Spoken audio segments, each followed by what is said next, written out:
I speak with utmost urgency and grave concern on behalf of our people, a peace-loving nation of nearly 100 million people. Today, another stain was recorded in the political history of the United States. After the illegitimate Israeli regime failed to do the West's dirty work, Trump was forced in the early hours of Sunday, June 22, to personally carry out the most sordid part of this vile agenda. Once again, the internationally wanted war criminal Netanyahu succeeded in hijacking U.S. foreign policy, dragging the United States into yet another costly, baseless war. America has once more recklessly chosen to sacrifice its own security merely to safeguard Netanyahu. Once again, the world has witnessed the blatant corruption of the U.S. political system and its leaders. As an independent, peace-seeking nation, the Islamic Republic of Iran had repeatedly warned the warmongering U.S. regime to refrain from stumbling into this quagmire. Even though Iran reserves its full and legitimate right under international law to defend itself against this blatant U.S. aggression and its Israeli proxy, the timing, nature, and the scale of Iran's proportionate response will be decided by its armed forces. Throughout history, the resilient and united Iranian nation has withstood deeper wounded and faced more vicious enemies, and this time too. It will show its dignity, strength, and greatness to the world. Over the past 10 days, the Israeli barbaric assault, the international bodies, including the UN Security Council and the International Atomic Energy Agency, have been provided with all the necessary information and warning. Yet, they have proven once again that the so-called 8 decades-long quest to prevent war and aggression is hollow and powerless in practice. Madam President, history will not forget these tragic days. It is profoundly heartbreaking that a peace-loving country, one of the founders of the United Nations with over 5,000 years of culture and civilization, responsible party to the UN Charter and the NPT, and non-nuclear weapon state, has been under armed attack by an illegitimate regime, no by its chief backer, the United States, but possesses thousands of nuclear warheads. The United States, a permanent member of this council, the depositary of the NPT, and the only state that has ever used nuclear weapons, murdering millions in 2 cities, has now once again resorted to illegal force, waged a war against my country under a fabricated and absurd pretext, preventing Iran from acquiring nuclear weapons. What a bitter and tragic irony. Madam President, this U.S. and Israeli regime aggression is a clear and flagrant breach of international law.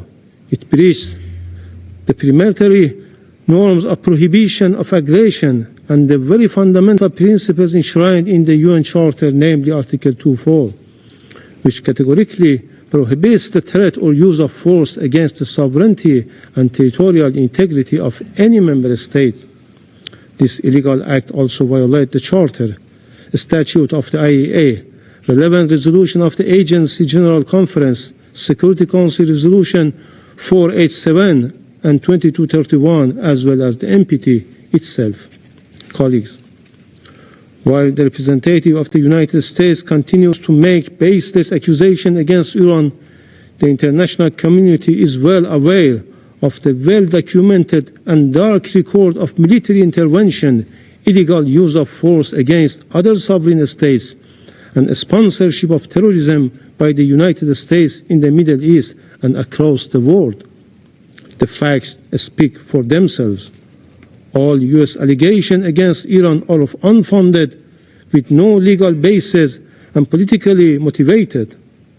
One clear example is the horrific and cowardly assassination of martyr Major General Qasem Soleimani and his companions.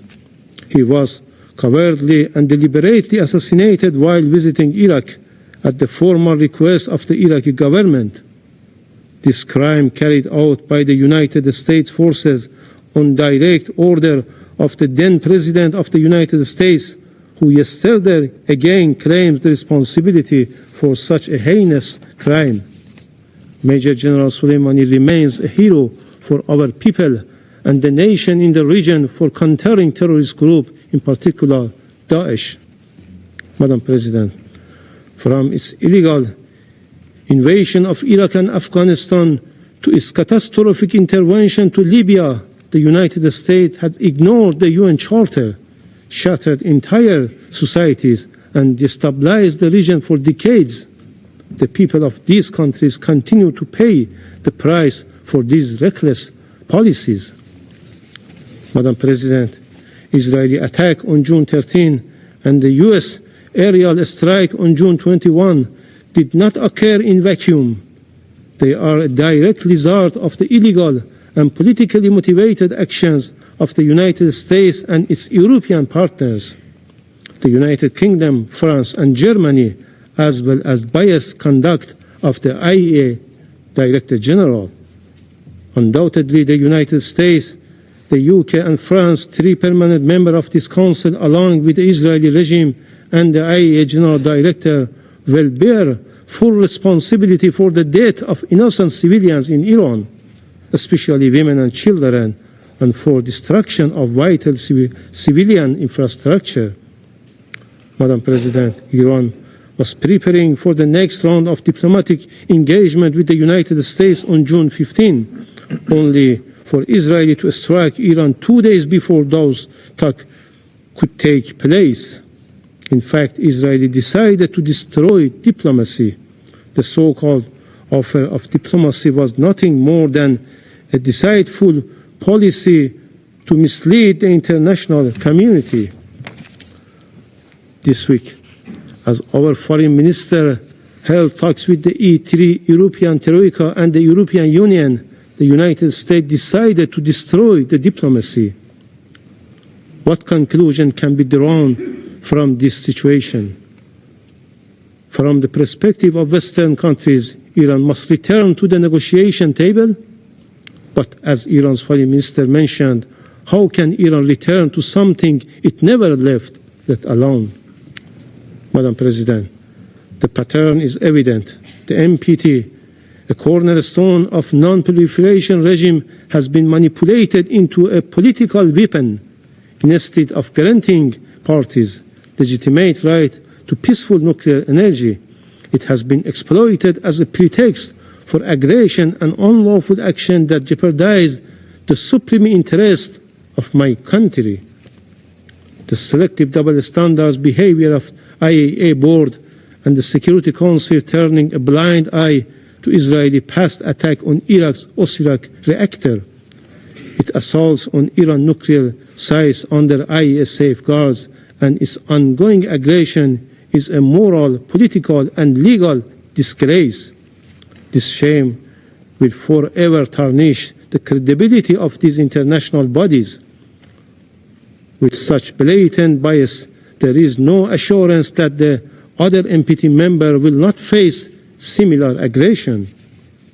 Madam President, for more than 2 decades, Israeli, an outlaw nuclear-armed regime that refused to join the NPT despite Security Council Resolution 487, has promoted the deceitful and false narrative that Iran is on the cusp of acquiring a nuclear weapon, while there has not been even one shred of evidence to substantiate such baseless allegation. Iran's consistent diplomatic engagement made in good faith, leading to the JCPOA and its full compliance with the commitment therein with the UN Security Council Resolution 2231, demonstrate the very peaceful nature of its nuclear program. Madam President, Iran is acting within its inherent and lawful right of self-defense under Article 51 of the UN Charter. We will take all measures deemed necessary at our disposal to protect our people, our sovereignty, territorial integrity, national and vital interest, and our peaceful nuclear program in accordance with international law. Once again, I would like to remind this esteemed body of its legal and moral obligation. If this Council and the United Nations built to maintain international peace and security fail to act at this decisive moment, they will forever lose their credibility and relevance. Israel and the United States are the chief culprits for eroding the rule of law, undermining international law, the IAEA statute, and the non-proliferation regime.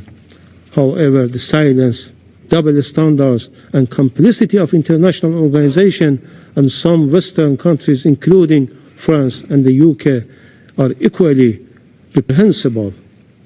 The UN Security Council should immediately act under Chapter 7 of the United Nations Charter to redress such injustice and gross violation by strongly condemning the blatant aggression, violation, and heinous crimes committed against the Islamic Republic of Iran, adopting effective enforcement action against the aggressor, hold the United States and Israeli regime fully accountable, place the Israeli nuclear facilities under agency safeguard.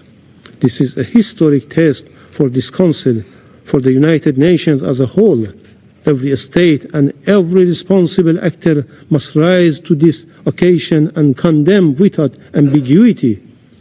These blatant crimes, failure to do so will lead to the gradual decline of the very aspiration of the non-proliferation regime and normalize a dangerous precedent when might, our rights, right, and where the fundamental principles of the UN Charter are trampled without consequences.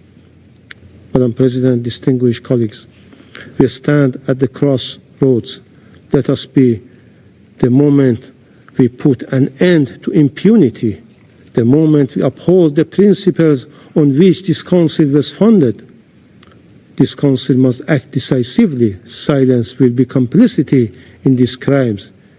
If this Council fails to act and condemn this blatant aggression, the stain of complicity will forever remain on its conscience as it does with Gaza. I thank you.